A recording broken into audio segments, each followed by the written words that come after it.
Saludos y lo muy buenos días a usted, que hasta ahora de la mañana se conectan con nosotros. Le damos la cordial bienvenida a su espacio. Este es un nuevo día en el noticiero El Arte de Informar, que comunica a todo el país. Desde la ciudad de Cali, Colombia, lo saluda Fernando Hurtado y estos son los titulares del día. Muy buenos días, con ustedes Sofía Botina. Yo les daré una breve introducción a lo que serán nuestros titulares. La cultura de paz y religión en Colombia ha perdido poder y ningún ciudadano quiere cambiar su actitud. La política cada vez es más corrupta y menos sincera. El medio ambiente está pidiendo ayuda. ¿Quién es la amenaza? Historia de la violencia en Colombia. El futuro deportivo de nuestro país asesinado gracias al narcotráfico. Los derechos humanos fueron violados.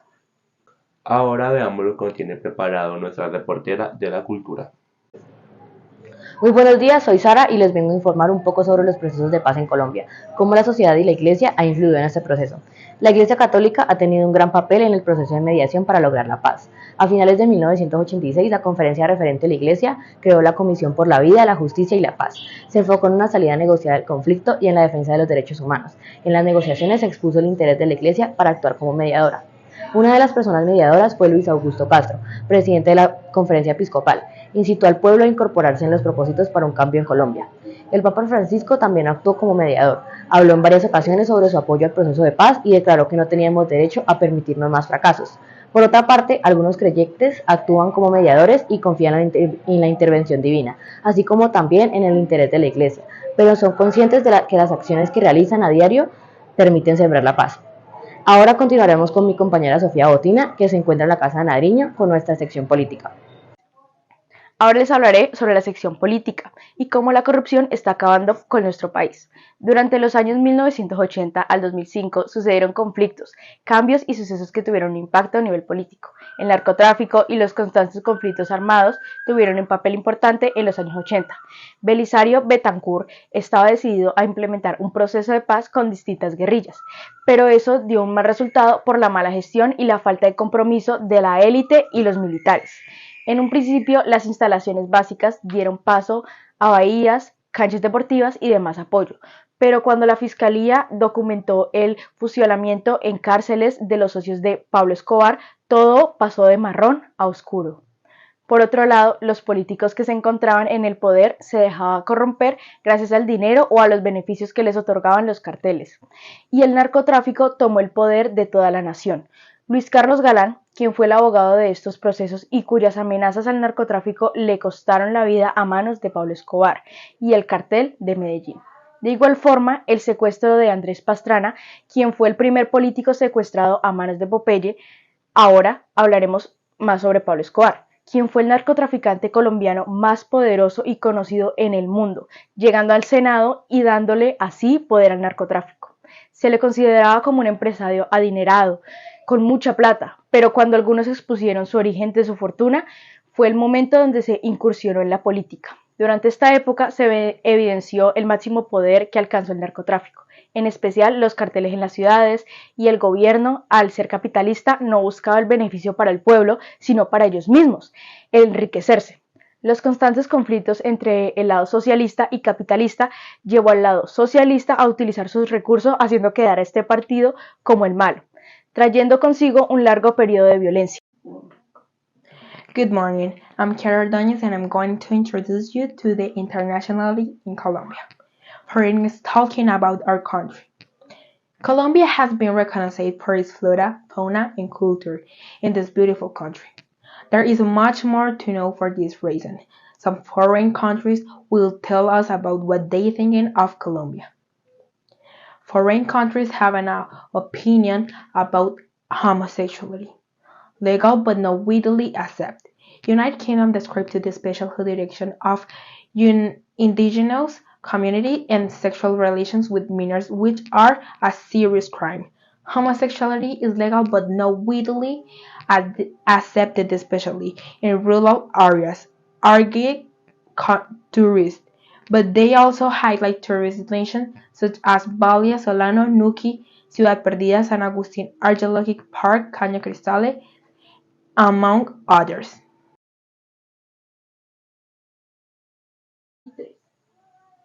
Foreigners have a strong opinion about Colombia, but good and bad.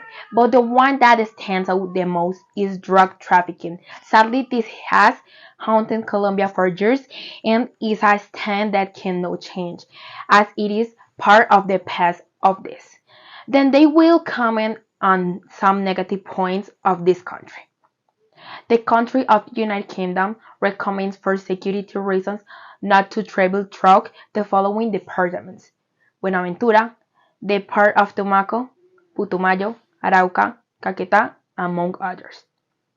The cause is insecurity and street crime. Crime rates are quite high due to illegal armed groups and criminals.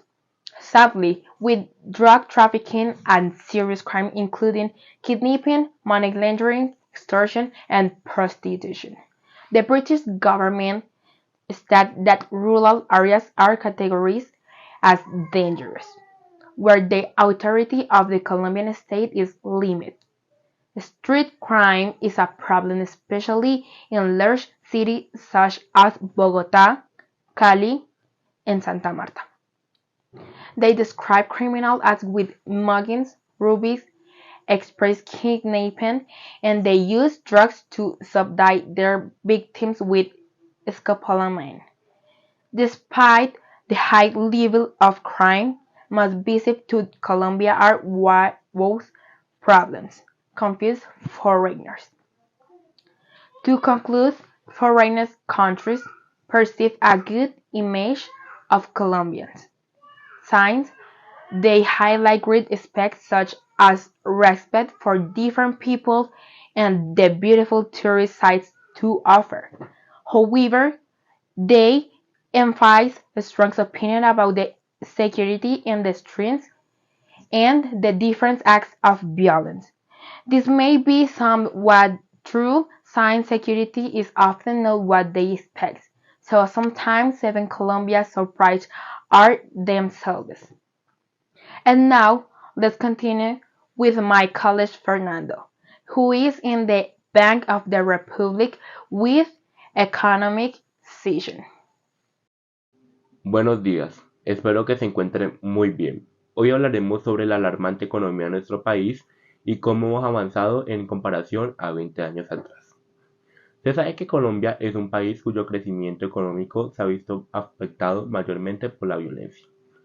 El primer problema que se evidencia es que esa problemática forzó a los campesinos a irse a las ciudades a conseguir empleo. Con esta crisis surgen limitaciones laborales que se limitan la generación de empleo, como lo eran los impuestos y nómina que ascienden al 9% distribuidos en caja de compensación, familiar al 4%, SENA al 3% e ICBF al 2%. La década de los 80 fue el momento histórico de mayor desempleo en el país. Por otro lado, la competencia nacional ha obligado a los sectores productivos a reducir el personal, lo cual pasó durante 1992 a 1996. Durante esta época, en la ciudad de Cali se puede identificar la vulnerabilidad de desempleo de los jóvenes y de las mujeres. Cerca del 60% eran menores de 25. Con las bajas tasas de desempleo, el importe de materia prima y mano de obra de recursos era mucho más costoso, al igual que relaciones internacionales. El aumento de precios llevó a la distribución de oferta y como resultado generó un aumento en los costos, afectando el valor del dólar. La violencia y el narcotráfico fueron unos grandes causantes para que todos estos temas tuvieran cambios y que la nación tuviese unas épocas difíciles a nivel económico, especialmente para todas las familias de clases más vulnerables, ya que Colombia estaba viviendo una época capitalista, porque querían que el pobre cada vez fuera más pobre y el rico fuera cada vez más rico, aprovechándose así del pobre. Fue una época muy difícil económicamente para la clase campesina de Colombia. Todos los problemas económicos en Colombia y los cambios que hubo en el campo financiero tienen una misma fuente. Cada uno es distinta, pero todos están conectados con la violencia, llevando asimismo a que haya una relación en todos los campos. Ahora continuemos con mi compañera que se encuentra en el estadio Atanasio Girardot y les va a presentar la sección deportiva. Hola, muy buenos días, yo me llamo Laura y hoy hablaremos en la sección del deporte sobre el futuro de nuestro país y cómo el narcotráfico y demás factores están destruyendo este futuro. Lastimosamente, el fútbol no ha sido ajeno al narcotráfico o a la violencia en general. Todas las pérdidas han sido de gran impacto para la nación, pese a la influencia de capos en el narcotráfico. Hablaremos un poco sobre la historia de Wilson Pérez, quien era figura en la Selección Colombia, Felipe Pérez, campeón de la Copa Libertadores en Atlético Nacional en 1989, y Diego León, quien fue el ganador de la Copa Interamericana en 1997 con Atlético Nacional.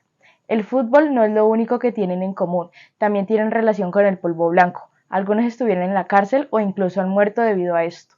Para finales de los años 80, Pablo Escobar también ensució el fútbol con el narcotráfico. Cabe destacar que ésta tenía un gran fanatismo al Atlético Nacional, porque él era de Medellín, situación que lo llevó a amenazar a árbitros para el beneficio de su equipo.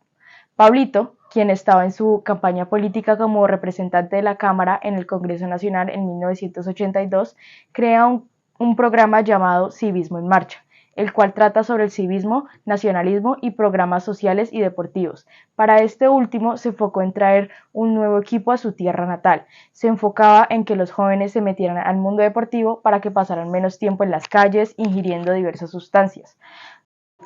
Ahora vamos con mi compañero Fernando, quien se encuentra en el lado sur de la ciudad de Cali con la sección ambiental.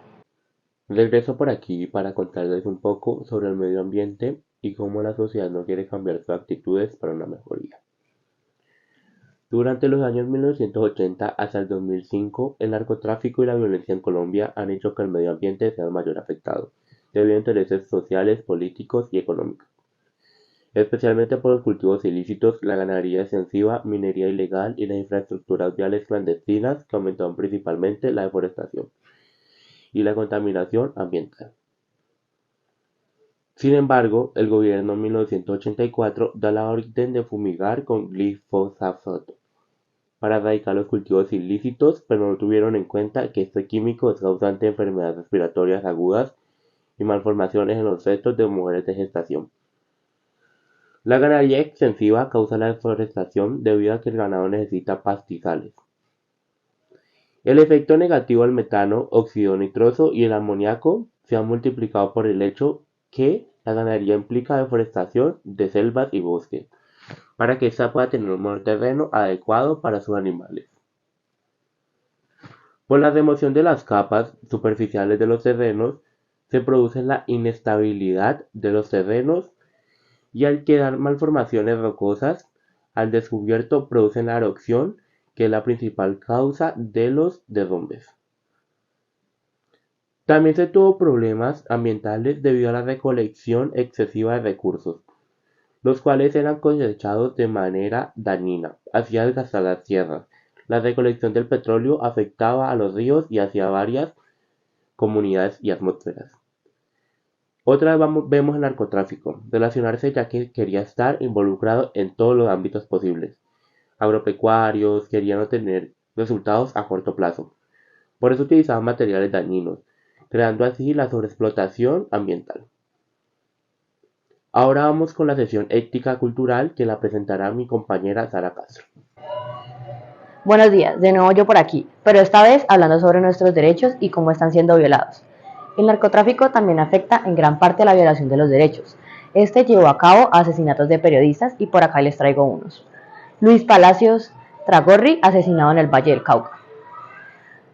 Carlos Gómez, asesinado en el Valle del Cauca. Roberto Camacho, asesinado en el Amazonas. Gabriel Montoya, asesinado en Antioquia. Antonio Espinosa, asesinado en Arauca. Y Guillermo Bravo, asesinado en el Huila. En otro orden de cosas, se efectuaron distintos foros para el fortalecimiento de los derechos humanos y se evidenciaron avances en la organización de denuncias y en la estimulación de reformas legislativas para mitigar el deterioro de los derechos humanos. Finalmente, les traigo una recopilación de regiones del país con más asesinatos de periodistas. Entra el Valle del Cauca en primer lugar con el 32%. En segundo lugar está Antioquia con el 21%, Santander en el tercer lugar con el 12%, Bogotá con el 8% y cerrando tenemos a Caquetá con el 7%. Muchas gracias. Gracias por habernos acompañado el día de hoy. Recuerden, los esperamos mañana a la misma hora y en este mismo canal. Feliz resto de día para todos.